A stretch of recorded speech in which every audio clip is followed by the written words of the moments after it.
Dear students, आज हम MA previous के paper first administrative theories and management में वैज्ञानिक प्रबंध में टेलर के योगदान का अध्ययन करेंगे।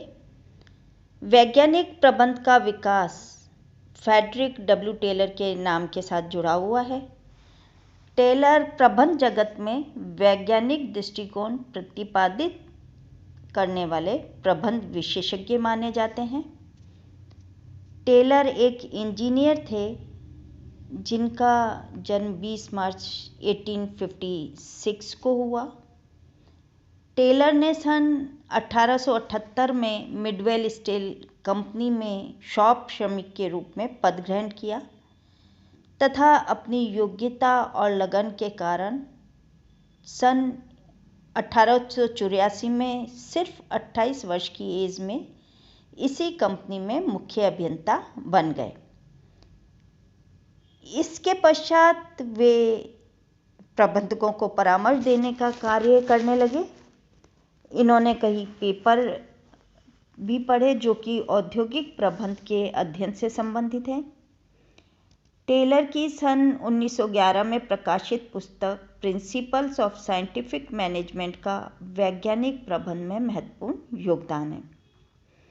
इस बुक में टेलर के कारखाना प्रबंध अथवा उत्पादन प्रबंध के सिद्धांतों का समावेश है।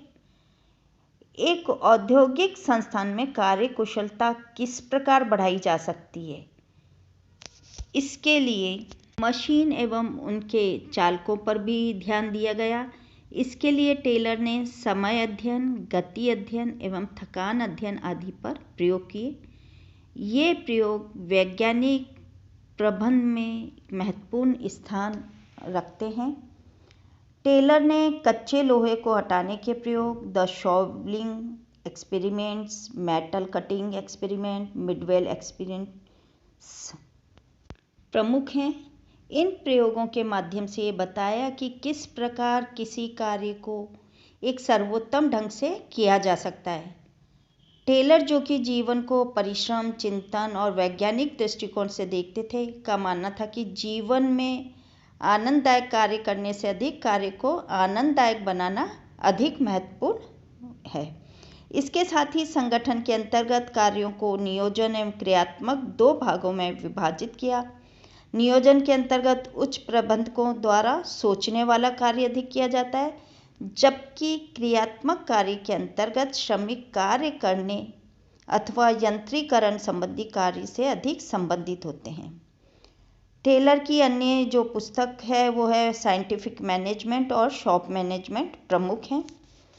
उनके जो मुख्य पेपर्स हैं वो है ए पीस रेट सिस्टम 1895 का, shop management 1903, on the art of cutting metals 1906 और द गॉस्पेल ऑफ एफिशिएंसी 1911 का है।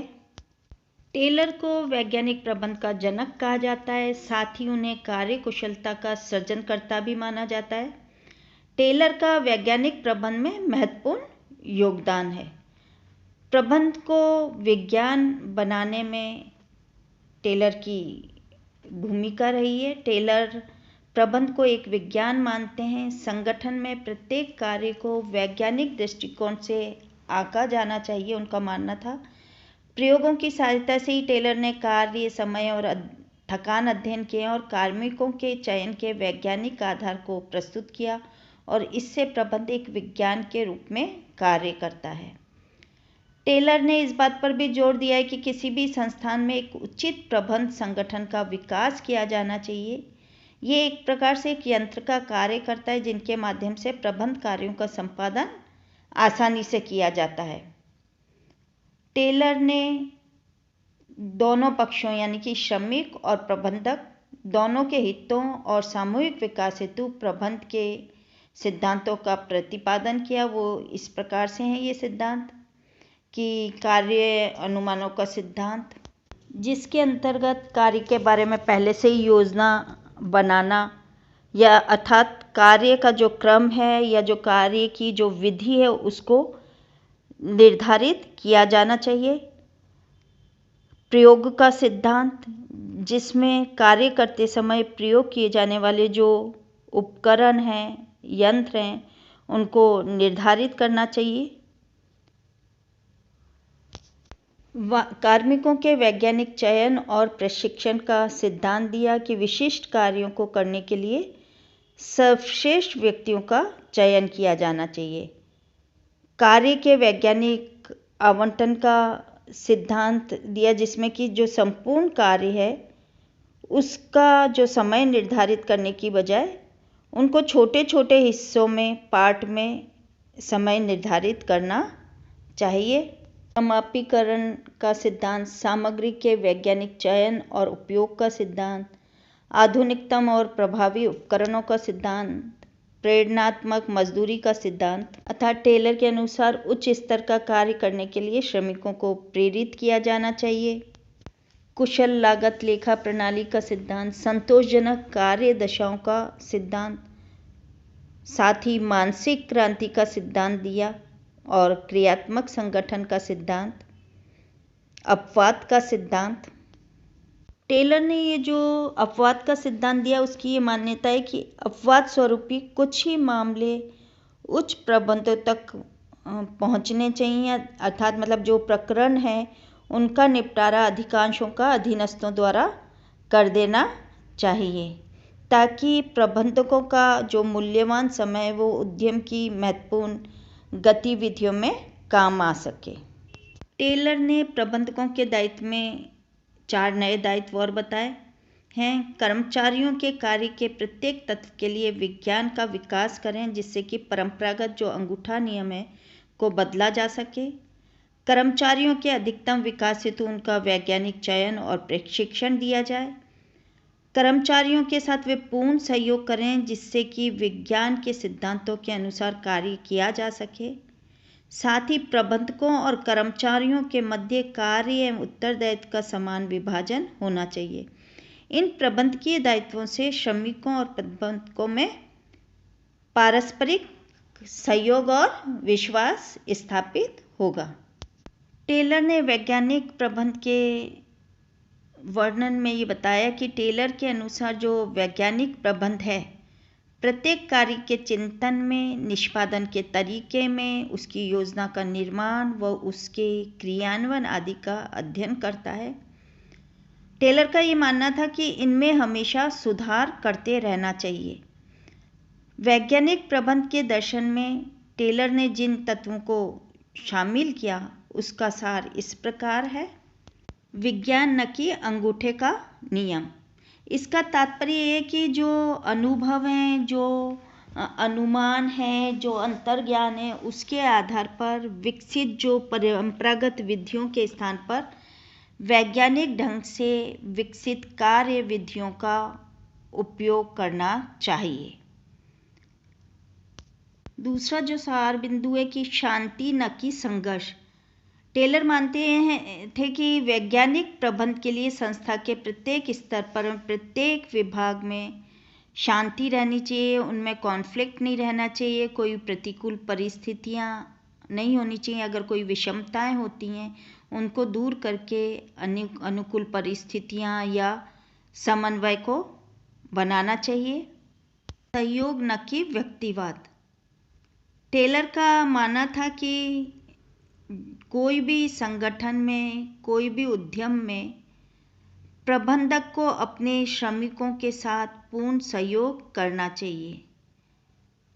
कोई अर्थ नहीं रखना चाहिए। इस तत्व की सफलता से जो मानसिक विचार हैं उसमें परिवर्तन होना चाहिए और ये मानसिक क्रांति में ही निहित है। अधिकतम उत्पादन न कि सीमित उत्पादन। टेलर के अनुसार उत्पादन की कोई भी सीमा निर्धारित नहीं होनी चाहिए, बल्कि ये उस सीमा तक किया जाना चाहिए जिस सीमा तक साधनों की जो क्षमता है उसका सर्वोत्तम प्रयोग किया जा सके, पूर्ण उपयोग किया जा सके। प्रत्येक व्यक्ति का उसकी अधिकतम कार्यकुशलता एवं समृद्धि तक विकास। इसके अंतर्गत शिक्षण और प्रशिक्षण द्वारा मानव का विकास करना चाहिए। उसकी जो रुचि है उसके ज्ञान के अनुरूप ही उन्हें कार्य दिया जाना चाहिए। जब उसके ज्ञान के अनुरूप, उसके इंटरेस्ट के अनुरूप कार्य होगा तो वो उस कार्य करने में रुचि लेगा, प्रेरित होगा। इस प्रकार से जो वैज्ञानिक प्रबंध का दर्शन है वो आपसी सहयोग और विश्वास पर आधारित है। टेलर के अनुसार वैज्ञानिक प्रबंध का उद्देश्य न केवल समृद्धि की वृद्धि करना ही है, बल्कि श्रमिकों एवं समूचे समाज से निर्धनता को समाप्त करना है। इससे श्रमिकों को ऊंची मजदूरी, कार्य की अच्छी दशाएं और निम्न लागत पर वस्तुएं प्राप्त हो सकेंगी। इन उद्देश्यों की प्राप्ति के लिए पूर्ति हेतु प्रबंध में कुछ परिस्थितियां स्थापित करनी चाहिए, उत्पन्न करनी चाहिए। वो परिस्थितियां जो हैं वो इस प्रकार हैं। नंबर 1, श्रमिक को जो है योग्यता अनुसार कार्य दिया जाना चाहिए। नंबर 2, संतोषप्रद कार्य की दशाएं प्रदान की जाएं। साथ ही प्रेरणात्मक मजदूरी पद्धति अपनाकर अधिक कार्यकुशल कर्मचारी को कम कार्यकुशल श्रमिकों से अधिक मजदूरी दी जाए। साथ ही जो समय, गति और थकान अध्ययन द्वारा उच्च मजदूरी और जो निम्न श्रम लागत है के उद्देश्यों को प्राप्त करना चाहिए। टेलर का जो एक और योगदान है वो क्रियात्मक संगठन पद्धति अर्थात कार्यात्मक फोरमैनशिप है। टेलर ने एक रेखीय प्रणाली का विरोध किया है जिसमें आदेश की एकता के सिद्धांत का कठोरता से पालन किया जाता है। कार्यात्मक फोरमैनशिप के द्वारा टेलर ने प्रत्येक श्रमिक के लिए 8 विशेषीकृत पर्यवेक्षक निर्धारित किए हैं। टेलर ने केवल श्रमिक स्तर पर ही नहीं वरन पर्यवेक्षक स्तर पर भी कहा है कि कार्य का विभाजन किया है। टेलर के अनुसार प्रथम जो 4 पर्यवेक्षक होते हैं कि gang boss, repair boss, speed boss और इंस्पेक्टर को क्रियान्वयन के लिए उत्तरदायी होना चाहिए। बाकी के जो 4 पर्यवेक्षक हैं कार्य की जो व्यवस्था और मार्ग लिपिक होते हैं, निर्देशन, कार्ड लिपिक, समय और लागत लिपिक तथा शॉप अनुशासक के योजना निर्माण यानी कि नियोजन के दायित्वों का निर्वहन करना चाहिए। प्रत्येक श्रमिक को इन जो 8 पर्यवेक्षक हैं से आदेश और परामर्श प्राप्त करना चाहिए ताकि कार्य का विशेषीकरण और कुशल निष्पादन हो सके। इसको क्रियात्मक संगठन सिद्धांत भी कहा जाता है।